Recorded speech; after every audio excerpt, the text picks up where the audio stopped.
औज़ुबिल्लाहि बिस्मिल्लाहिर्रहमानिर्रहीम अस्सलामु अलैकुम वरहमतुल्लाहि वबरकातुहू। उम्मीद है कि आप ठीक होंगे, खैर और आफियत के साथ होंगे। एक बार फिर आज आपको बड़ी इंपॉर्टेंट एक वीडियो के बारे में बताता हूँ कि बिटकॉइन हाल्विंग के हवाले से, जो कि 19 अप्रैल 2024 को अकर होने जा रहा है। और बहुत सारे लोग इसके ऊपर वीडियो बना रहे हैं, बहुत सारे लोग इसके के बारे में मुझसे पूछ भी रहे थे। तो मैं थोड़ा सा आपको इसके बारे में बताता हूँ एक्चुअल ये है क्या, और ये इसके इसके अकर होने के बाद मार्केट के ऊपर क्या इफेक्ट पड़ सकता है। बिटकॉइन मार्केट रिट्रेस कर सकती है, करेक्शन कर सकती है, या फिर अपना ऑल टाइम हाई ब्रेक करके एक न्यू यानी एक नया ऑल टाइम हाई लगा सकती है। इसके ऊपर भी इंशाल्लाह हम बात करेंगे। तो सबसे पहले देखते हैं बीटीसी, चूंकि इस वक्त जो इसकी हाल्विंग का टाइम है वो 5 दिन बाकी हैं, 1 घंटा 58 मिनट और कुछ सेकंड, जिसके बाद ऑलमोस्ट जो डेट बनती है वो 19 अप्रैल फ्राइडे का दिन, और उस दिन ये बिटकॉइन की हाल्विंग अकर हो सकती है। अच्छा, बेसिकली बीटीसी को इस तरह डिजाइन किया गया था, जब ये बनाया गया था उस वक्त डिजाइन किया गया था कि हर 4 साल के बाद इसकी जो सप्लाई है उसको ऑफ कर दिया जाएगा, और यानी माइन ऑफ होंगे, और जिसकी वजह से मार्केट के अंदर डिमांड क्रिएट होगी। और लोग इसको, जब डिमांड क्रिएट होती है, आपको पता है किसी भी चीज के अंदर, तो मार्केट में प्राइसेस इंक्रीज होती हैं। ये बहुत ही सिंपल सी बात है कि अगर एक चीज जो मार्केट में शॉर्ट है और आप की तलब है, आपकी ज़रूरत है, और आप चाहते हैं कि मार्केट में उसकी जो है ना वो इन्वेस्टमेंट की जाए, उसके ऊपर रखा जाए, प्रॉफिट बनाया जाए, तो ऑफ कोर्स उसकी डिमांड जब ज़्यादा इंक्रीज होती है तो उसकी प्राइसेस ऑटोमेटिकली इंक्रीज होती है अकॉर्डिंग टू डिमांड। इसी तरीके से जब सप्लाई किसी किसी भी मार्केट में ज़्यादा हो जाती है, तो बाय डिफ़ॉल्ट लोगों में इंटरेस्ट नहीं होता उस चीज़ को लेने में, क्योंकि उसकी क्वांटिटी ज़्यादा होती है। तो जिसकी वजह से उसकी प्राइसेस जो है ना वो डिक्रीज़ होती हैं। तो एज़ इट हम देखते हैं कि बिटकॉइन हाल्विंग के जो की पॉइंट्स है, जो इवेंट थे पीछे अकर्ड हुए थे, वो कब-कब हुए, और आगे आने वाला इस वक़्त जो इवेंट जो अभी होगा, ये बहुत बड़ा इवेंट है क्रिप्टो मार्केट के अंदर। काफ़ी हलचल मचा सकता है, और इसका इफ़ेक्ट ऑफ कोर्स गोल्ड के ऊपर भी पड़ेगा और दूसरी मार्केट के ऊपर भी पड़ेगा। और साथ-साथ मैं आपको एक और चीज़ भी बताता चलूँ कि इसका मैं आपको आखिर में कोरिलेशन बताऊँगा कि इसका गोल्ड के ऊपर क्या इफ़ेक्ट पड़ सकता है, ठीक है? और क्रिप्टो के जो दूसरी आल्ट कॉइन है, उनका क्या बेनिफिट हो सकता है, इसके ऊपर भी हम बात करेंगे। लेकिन सबसे पहले हम बात करते हैं कि ये जो इवेंट हैं हाल्विंग के, ये कब शुरू हुए, और अभी न्यू जो आने वाले फ्यूचर में वो कब है। तो ये देखें, आपको सामने मैं आपको कुछ बता देता हूँ यहाँ पे। अगर हम बात करते हैं सबसे पहले बिटकॉइन जब लॉन्च किया गया, तो उस वक्त जो डेट थी वो 3 जनवरी 2009 को पहला बीटीसी जो है ना वो लॉन्च किया गया।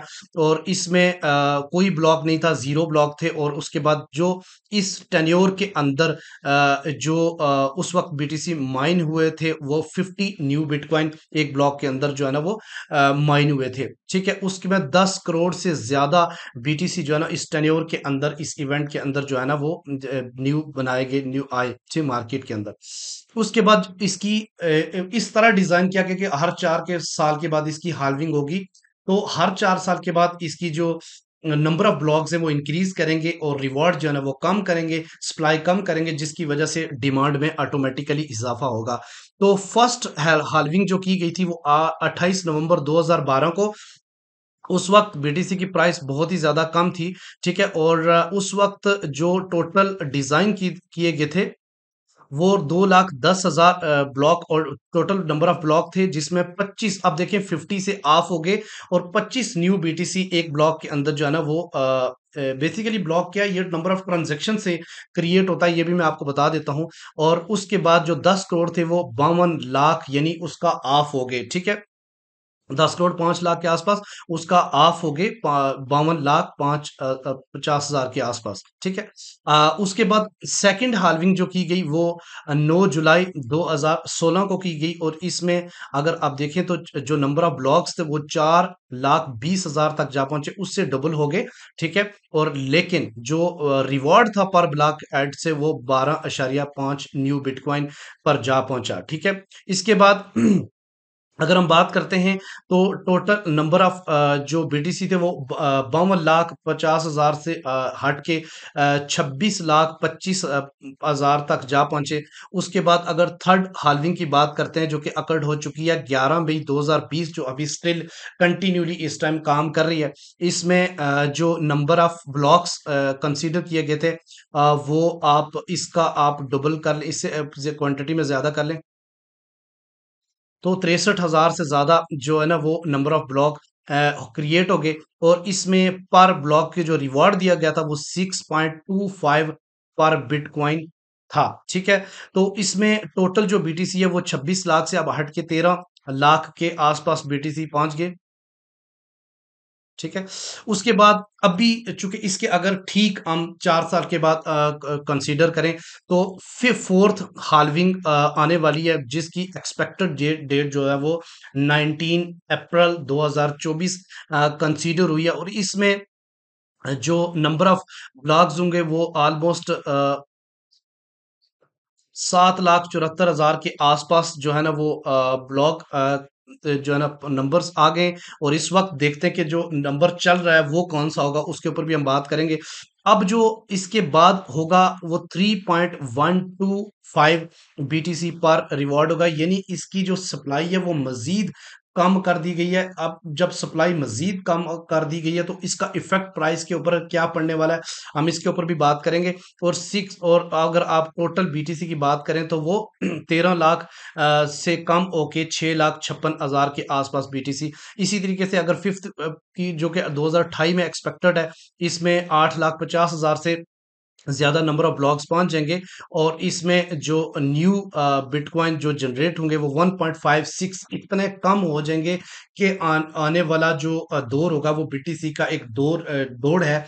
और इस वक्त टोटल जो नंबर ऑफ बिटकॉइन है उस वक्त न्यू जनरेट होंगे इस टन्योर के अंदर वो 3,28,125। ठीक है, अच्छा, ये नंबर्स आपको बताने का मकसद ये है कि आप इस चीज से अंदाजा करें, इस हिस्ट्री से अंदाजा करें कि 2028 में, 2032 में, 36 में, 40 में बिटकॉइन की प्राइसेस कहां पे आप देख रहे हैं।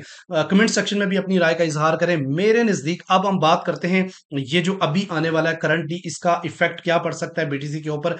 और क्या बीटीसी को बाय करना चाहिए, होल्ड करना चाहिए, टोकन को छोटे जो दूसरे आल्ट कॉइन है उसकी तरफ जाना चाहिए, या फिर करेक्शंस बीटीसी कर सकता है। तो इसके हवाले से भी मैं थोड़ा सा आपको बताता चलूं कि जब इस वक्त करंटली बिटकॉइन की डिमांड बहुत ज्यादा है मार्केट के अंदर, बड़े बड़े कंट्री जो है ना उन्होंने मार्केट को जो बीटीसी को उसको फिजिकली एक्सेप्ट करना शुरू कर दिया। तो ये एक पॉजिटिव साइन है। कुछ कंट्री ऐसे हैं जो अभी भी डिनाई कर रहे हैं, लेकिन एट द टाइम बिंग वो इसको भी एक्सेप्ट करने पे मजबूर हो जाएंगे। तो इसका मतलब यह है कि आने वाला जो टाइम है, आने वाला जो दौर है वो 100% क्रिप्टो करेंसी को वो पिंच करेगा, कंसीडर करेगा। तो ये एक पॉजिटिव साइन है। तो इसका मतलब ये हुआ कि अगर ऐसा होता है तो फिर बीटीसी की डिमांड ऑफ कोर्स बहुत ज्यादा हो जाएगी।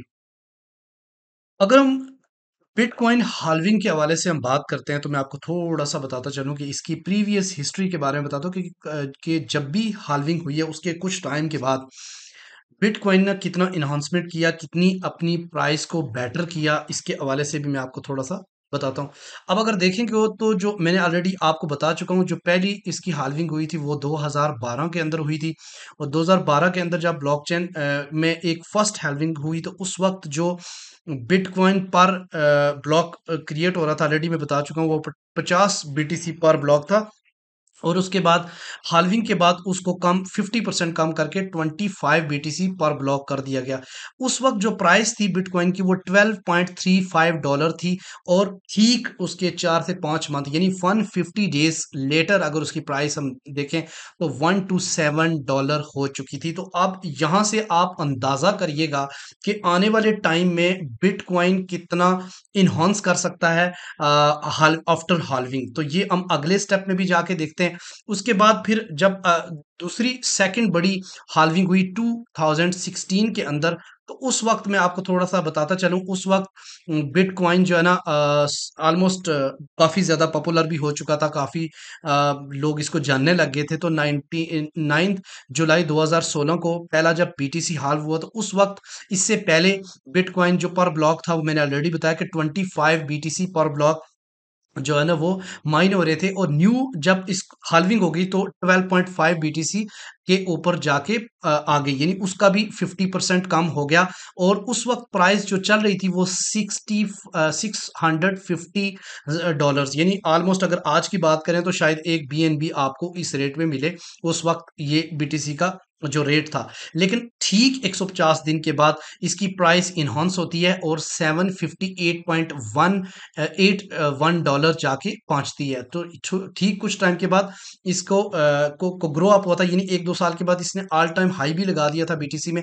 उसके बाद फिर हम अगर बात करते हैं नेक्स्ट हाल्विंग की, ठीक 4 साल के बाद थर्ड हाल्विंग जो है ना वो 2020 में हुई। और 2020 में जब थर्ड हाल्विंग हुई, तो उस वक्त जो बीटीसी का ऑलरेडी ब्लॉक पर ब्लॉक रेट था वो 12.5 बीटीसी पर था, और ये 11 मई 2020 को अकर हुई। उसके अकॉर्डिंग न्यू बीटीसी का जो ब्लॉक था उस कम होके 6.25 बीटीसी पर ब्लॉक हो गई। उसके बाद फिर नेक्स्ट जो उस वक्त जो प्राइस चल रही थी वो 8,821 डॉलर चल रही थी। लोग एक्सपेक्ट ही नहीं कर रहे थे कि गोल्ड ये जो सीधा 700 से उठ के जो है ना वो 8,821 4 साल के बाद पहुंच गया। लेकिन ठीक 150 डेज के बाद इसकी जो प्राइस है वो 10,000 को क्रॉस कर जाती है और ऑल टाइम हाई भी लगाती है। ठीक है। उसके बाद मैं आपको थोड़ा-सा बताऊँ, उसके बाद मार्केट में कोरोना की वजह से भी काफ़ी ज़्यादा इफ़ेक्ट पड़ा था। अब हम एक्सपेक्ट ये कर सकते हैं आगे, चूँकि नेक्स्ट जो 4th हाल्विंग है, उसके अकॉर्डिंग अगर हम बात करते हैं, तो इस वक़्त सिचुएशन कुछ इस तरह है कि मुझे जहाँ पर इसकी प्राइस आपको ऑलरेडी पता है, इस टाइम बीटीसी की जो प्राइस है, वो ऑलमोस्ट 65,000 के आस-पास चल रही है और ये ऑल टाइम हाई भी लगा के आया है। ठीक है। अगर ये हाल्विंग हो जाती है, इसका ये मतलब नहीं है कि 19 अप्रैल को हाल्विंग होती है और फौरन ही मार्केट जो है ना वो जंप कर जाएगी। आप उसी पैटर्न से चलें, तो अगर हम ठीक 150 दिन के बाद अगर इसको जज करते हैं, तो ये ऑलमोस्ट आपको 100 के से लेके 130 और 150 के तक भी बीटीसी की रेट एक्सपेक्ट किया जा सकता है।